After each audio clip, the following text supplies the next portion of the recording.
ہم خدا کے بارے میں جو گمان رکھتے ہیں وہ دراصل ہماری اپنی شخصیت کے بارے میں ہمارے گمان کا ایک عکس ہوتا ہے۔ اگر خدا کے ذکر سے ذہن میں محض الزام اور خوف ہی ابھرے تو یہ اس بات کی علامت ہے کہ خوف اور الزام تراشی ہمارے اپنے سینے کی گھٹن میں پنپ رہی ہے، اور اگر خدا ہمیں محبت اور شفقت سے چھلکتا ہوا دکھائی دے تو یقیناً ہم بھی محبت اور شفقت سے چھلک رہے ہیں۔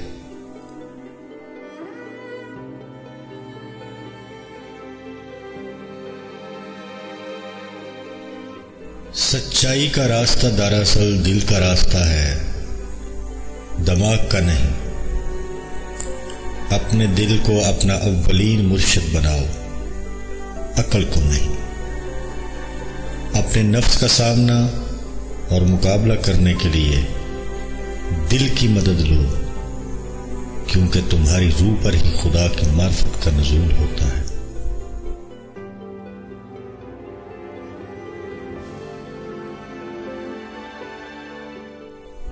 قرآن پڑھنے والا ہر شخص قرآن کو اپنے فہم و ادراک کی گہرائی کے مطابق ہی سمجھ پاتا ہے۔ قرآن کی فہم کے 4 درجات ہیں۔ پہلا درجہ ظاہر معنی ہے اور زیادہ تر اکثریت اسی پر قناعت کیے ہوئے ہے۔ دوسرا درجہ باطنی معنی کا ہے۔ تیسرا درجہ ان باطنی معنوں کا بطن ہے، اور چوتھا درجہ اس قدر عمیق معنوں کا حامل ہے کہ زبان ان کے بیان پر قادر نہیں ہو سکتی، چنانچہ یہ ناقابل بیان ہے۔ علماء فقہ جو شریعت کے احکامات پر غور و خوض کرتے رہتے ہیں یہ پہلے درجے پر ہے۔ دوسرا درجہ صوفیاء کا ہے، تیسرا درجہ اولیاء کا ہے، چوتھا درجہ صرف انبیاء مرسلین اور ان کے ربانی وارثین کا ہے۔ بس تم کسی انسان کے اللہ تعالیٰ کے ساتھ تعلق اور اس کی تعلق کی نوعیت کو اپنے قیاس سے جاننے کی فکر نہ کیا کرو۔ ہر شخص کا اپنا اپنا راستہ ہے اور اظہار بندگی کی اپنی اپنی نوعیت۔ خدا بھی ہمارے الفاظ و اعمال کو نہیں بلکہ ہمارے دلوں کو دیکھتا ہے۔ یہ مذہبی رسوم و رواج بذات خود مقصود نہیں ہے، اصل چیز تو دل کی پاکیزگی ہے۔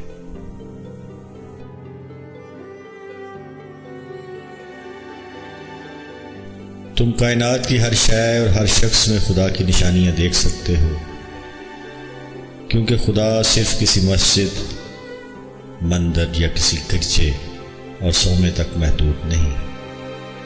لیکن اگر پھر بھی تمہاری تسلی نہ ہو تو خدا کو کسی عاشق صادق کے دل میں ڈھونڈو۔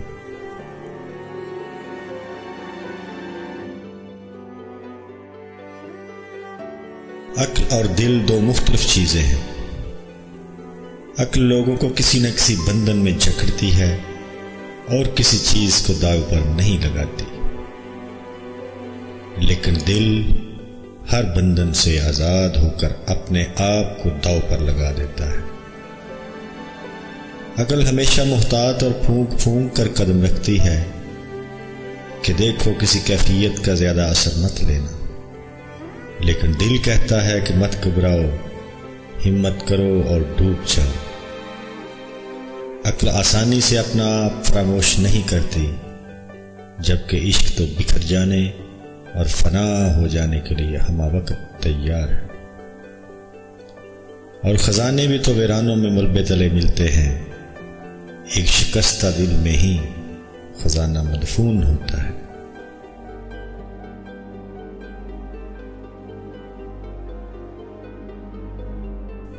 دنیا کے زیادہ تر مسائل الفاظ اور زبانوں کی کوتاہیوں اور غلط معنی اخذ کرنے سے جنم لیتے ہیں، چنانچہ کبھی بھی الفاظ کی ظاہری سطح تک خود کو محدود مت کرو۔ جب محبت اور عشق کے میدان میں قدم رکھتے ہیں تو الفاظ بیان اور زبان و اظہار اپنی اہمیت کھو بیٹھتے ہیں۔ وہ جو کسی لفظ سے بیان نہ ہو سکے اس کو صرف خاموشی سے ہی سمجھا جا سکتا ہے۔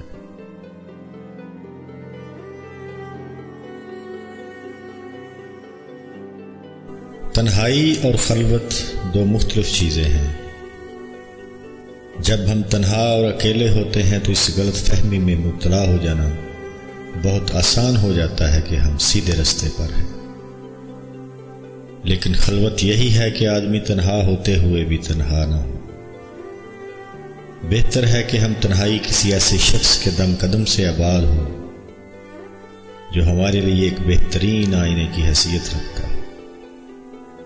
یاد رکھو کہ صرف کسی دوسرے انسان کے دل میں ہی تم اپنا درست عکس دیکھ سکتے ہو، اور تمہاری شخصیت میں خدا کے جس مخصوص جلوے کا ظہور ہو رہا ہے وہ صرف کسی دوسرے انسان کے آئینہ قلب میں ہی تمہیں دکھائی دے گا۔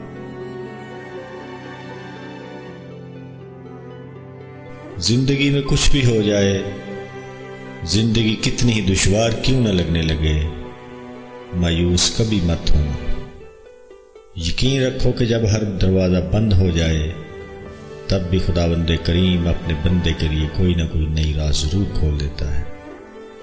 ہر حال میں شکر کرو، جب سب کچھ اچھا جا رہا ہو اس وقت شکر کرنا بہت آسان ہے، لیکن ایک صوفی نہ صرف ان باتوں پر شکر گزار ہوتا ہے جن میں اس کے ساتھ عطا اور بخشش کا معاملہ گزرے، بلکہ ان تمام باتوں پر بھی شکر ادا کرتا ہے جن سے اسے محروم رکھا گیا۔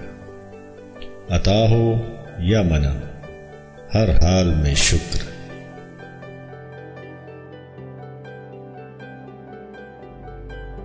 صبر اس بات کا نام نہیں ہے کہ انسان عضو معطل ہو کر بے بسی کے ہاتھوں برداشت کے عمل سے گزرتا رہے، بلکہ صبر کا مطلب یہ ہے کہ انسان اتنا دور اندیش اور وسیع نگاہ کا حامل ہو کہ معاملات کے انجام پر نظر رکھتے ہوئے رب پر بھروسہ رکھے۔ صبر کیا ہے؟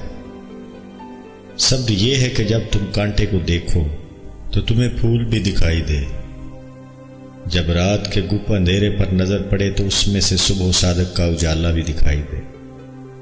بے صبری یہ ہے کہ انسان اتنا کوتاہ بین اور کم نظر ہو کہ معاملے کے انجام پر نظر ڈالنے سے قاصر رہ جائے۔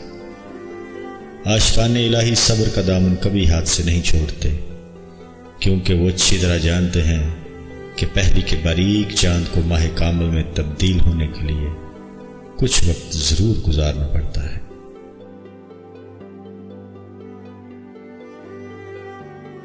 مشرق، مغرب، شمال، جنوب، ان سب سے کچھ فرق نہیں پڑتا۔ تمہارے سفر کی سمت کوئی بھی ہو، بس یہ دھیان ضرور رہے کہ ہر سفر ذات کا داخلی سفر ضرور بنے۔ اگر تم اپنی ذات کے اندرون میں ایک مقام سے دوسرے مقام تک کا باطنی سفر کرو تو تمہارے ساتھ یہ پوری کائنات اور جو کچھ اس سے ماورا ہے وہ بھی شریک سفر ہو جاتے ہیں۔